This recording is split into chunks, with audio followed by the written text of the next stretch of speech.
नमस्कार सर्वांना. श्री स्वामी समर्थ. तुमच्या सर्वांचं आपल्या चॅनलमध्ये खूप खूप मनापासून स्वागत आहे. आज आपण श्री रामदास स्वामी समर्थ महाराजांचे मनाचे श्लोक घेऊयात, एक दोन कडवे. जय जय रघुवीर समर्थ.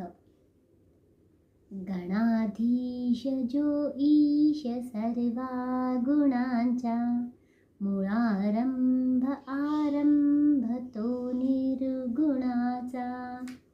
नमो शारदा मूळ चत्वारवाचा, गमू पंथ आनंद या राघवाचा.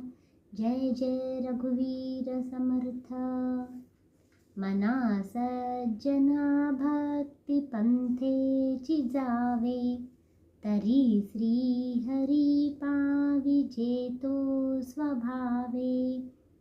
जनी निंद्यते सर्व सोडून द्यावे, जनी वंद्यते सर्व भावे करावे. जय जय रघुवीर समर्थ.